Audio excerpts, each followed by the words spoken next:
लागली जेवायची, फक्त 20 मिनिटात जेवण झालं पाहिजे. आता यांना प्रयास करता करताच बराच वेळ गेला, तोंडापर्यंत एक शीतही गेली नाही हो. आणि खूप वेळ झाला, वेळ संपला म्हणून ऑर्डर आली, तुमचा वेळ संपला, सोडा आसनं, उठा इथून. उठले सगळे. पण पहा, त्याच ठिकाणी देव बसलेले होते, एक लाईन, या राक्षसांची लाईन. या राक्षसांनी एकमेकाकडे हात केलाच नाही.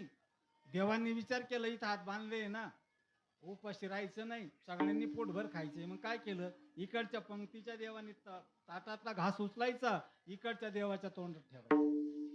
इकडच्या पंक्तीतल्या देवाने पत्रवाळीवरचा घास उचलायचा, इकडच्या देवाला मुखात घालायचा.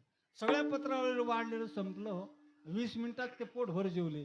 आता मला हे सांगायचं आहे, इथं देव पोटभर जेवले, येथे ते जेवले, तृप्त झाले, आणि राक्षस फक्त उपाशीच राहिले ना, त्यांना मिळालंच नाही ना. ते तुकोबारायांना हे सांगायचं आहे की एकमेका देवमुखी सुखे घालो बरे.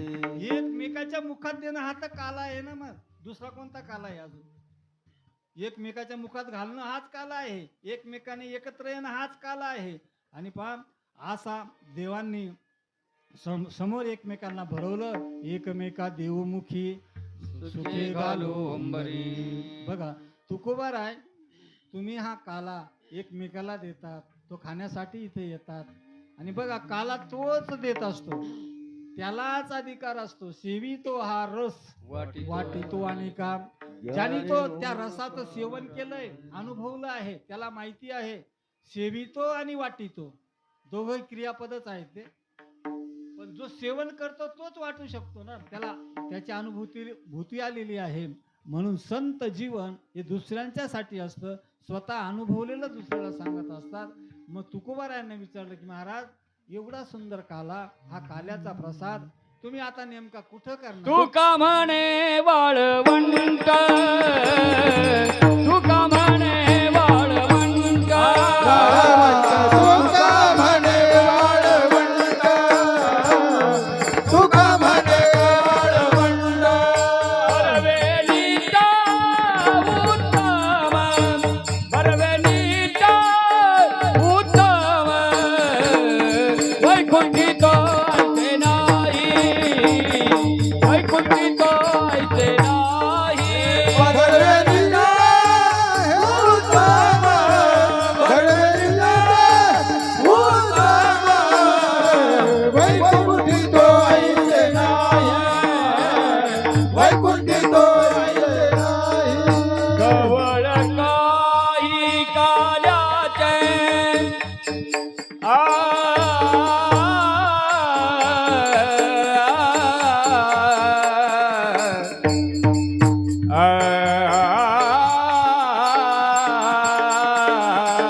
कवळ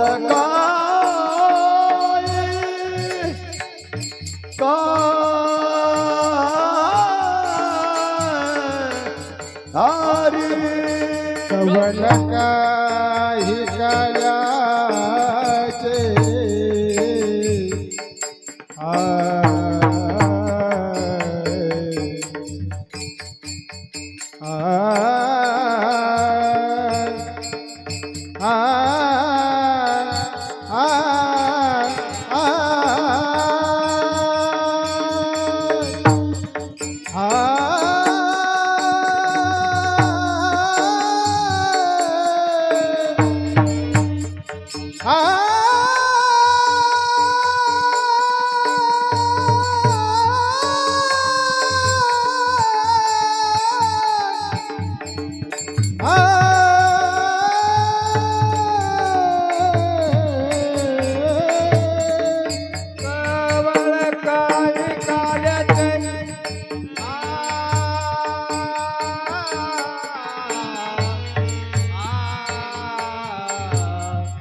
खबर काही काळाचे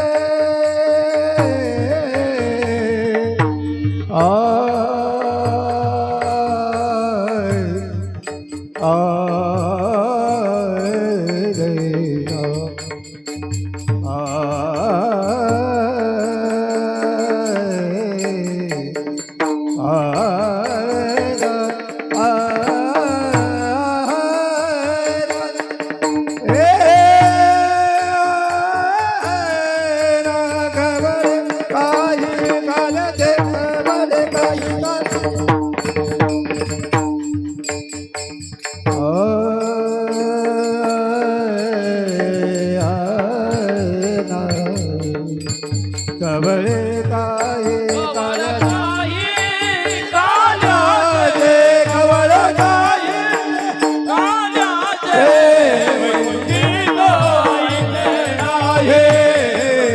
वैकुंठी तो इथे नाही.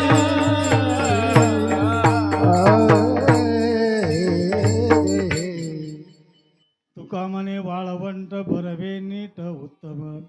बघा तुकोबर आहे म्हणतात की मी जो काला सेवन करणार एकमेकांना देणार तो काला मी कुठं करणार तर तुका म्हणे वाळवंट वाळवंटात मी तो काला करणार आणि सगळ्यांना वाटणार. बघा अंतःकरणाला देखील वाळवंटच म्हटलं जातं. आपलं अंतःकरण आहे ना वाळवंट आहे. बघा जसं वाळवंटामध्ये काही पेरलं तर उगवत नसतं तसं अंतःकरण हे वाळवंट असं बनवा इथे एकही वासना उगवणार नाही. एकही वासना उगवणार नाही असं वाळवंट करा. म्हणजे अंतःकरणाला वाळवंटाची उपमा द्या. अंतःकरण आपलं वाळवंट आहे आणि या वाळवंटामध्ये जीव आणि तो देव एक व्हावा. म्हणजे एकोहम देव आणि जीव हा परमात्मा हा अभेदाचा काला या वाळवंटामध्ये होतो. तो आपल्याला करायचा आहे. तो काला फार थोड्या वेळात करायचा आहे. त्या अगोदर सर्वांनी एकदा भजन करा. विठोबार कुमाई. जय जय जय विठोबार कुमाई. गोपाल कुमार विठोबार कुमाई. गोपाल कुमार विठोबार कुमाई. गोपाल कुमार विठोबार कुमाई. गोपाल कुमार विठोबार कुमाई.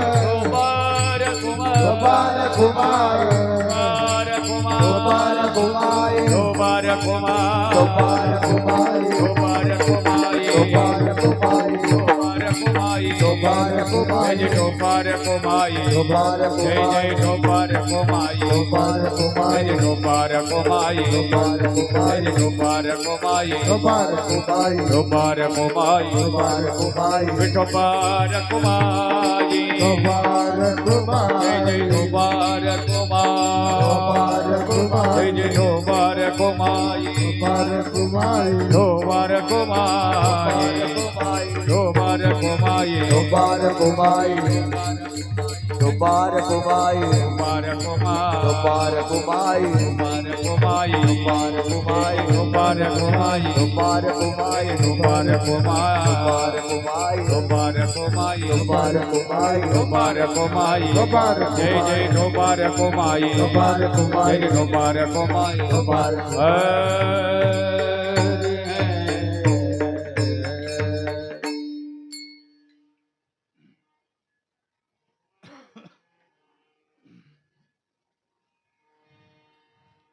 आपण फक्त आता 5-10 मिनिटासाठी हा प्रसंग आपल्या पुढं निश्चित करणार आहे. तर बघा,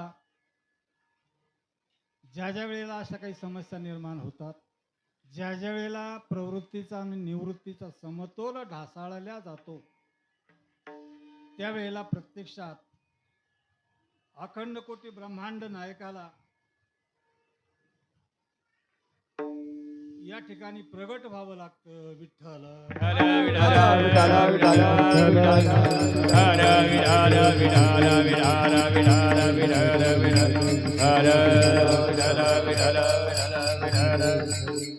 असा हा भगवान मथुरेच्या कारागृहामध्ये प्रगटला आणि प्रगटल्यानंतर पित्याला सांगताय की मला इथं ठेवू नका. नंदाच्या घराला, नंदाच्या घराला मदने गोकुळाला, मदने गोकुळाला,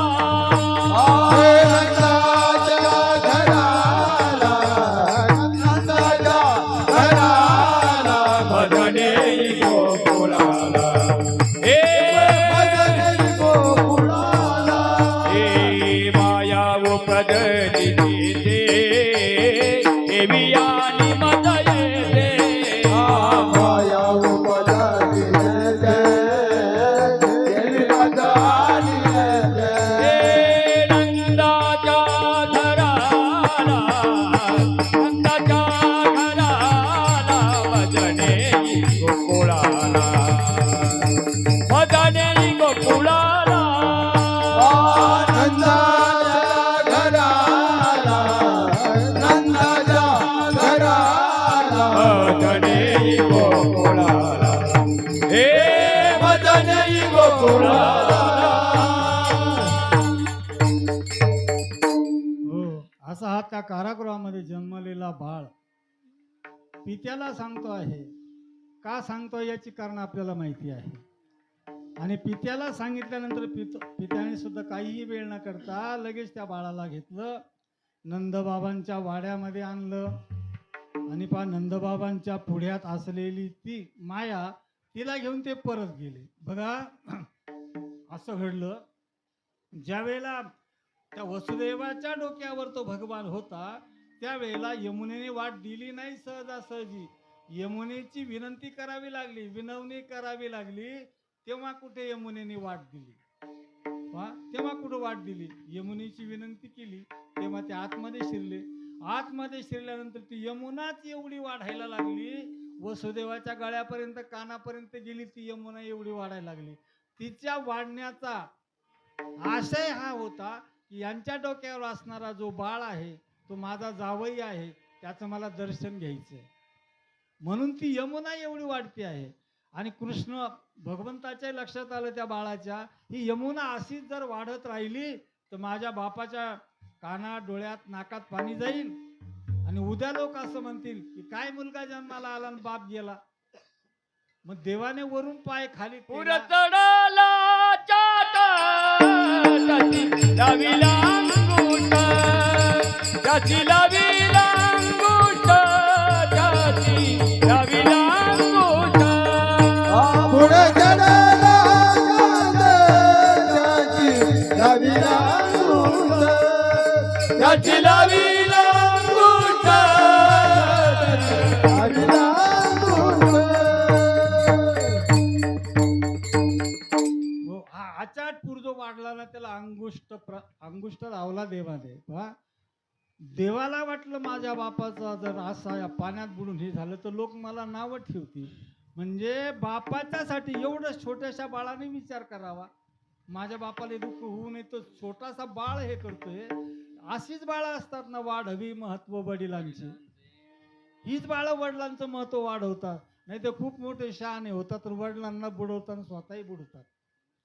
पण बघा, कृष्ण जीवन आम्हाला हे सांगतं की एवढं छोटस बाळ बापाला त्या संकटातून सोडवतं आणि बाप त्या बाळाला घेऊन त्या नंद बाबांच्या वाड्यात येतात, त्या बाळाला ठेवतात आणि तिथली माया घेऊन जातात. बघा, असा बापही मी बघितला नाही की ज्याच्या डोक्यावर एवढी सुखाची पेटारी आहे. एवढं मोठं सुख ज्याच्या डोक्यावर आहे, ते सुख तिथं ठेवतो, तिथलं दुःख डोक्यावर उचलून घेतो, निघतो. बघा, हा सुखरूप असणारा भगवान, त्याला डोक्यावरून खाली ठेवलं की दुःखरूप असणारी माया डोक्यावर घेतली. निघाल्यानंतर पा यमुनेनी लगेच वाट दिली हो. तिकडनं येताना विनवणी करावी लागली, इकडनं जाताना विनंती नाही, काहीच नाही. यमुनेने लगेच वाट दिली. का दिली असं जर विचारलं, त्याचं उत्तर असं दिलं जातं की यमुनेने विचार केला, कुठं या भांडखोर बाईचं नादी लागायचं, कुठं नादी लागत बसायचं हिच्या. दिली वाट, जाय तू तिकडं. पुन्हा दुसरा आशय असा आहे की त्या यमुनेला वाटलं इथं वाळवंट होणार आहे, या वाळवंटात भगवान आणि गोपाळ एकत्र काला करणार आहे आणि ही बया जर इथंच थांबली तर भगवान येणार नाही ना, हिला जाऊ द्या लवकर. तिला काढून दिलं, गेली ती यमुना. बघा, इकडं नंदाच्या वाड्यामध्ये ते बाळ आहे. ते बाळ पाहिलं सुनंदेनी, नंद बाबांची भगिनी. पाहिल्यानंतर नंद बाबांना जाऊन सांगते, लालो भयो लालो भयो लालो भय. खूप तिला आनंद झालेला आहे. आनंदाच्या भरामध्ये बोलते ती. नंद बाबांनाही आनंद झाला. ते यमुनेवर आंघोळीला गेले. इकडे सगळ्या गोकुळामध्ये सगळ्यांना माहिती झालं नंद बाबांना बाळ झाला, यशोदेला लाला झाला. सगळ्या गोकुळात आनंदोत्सव सुरू झाला.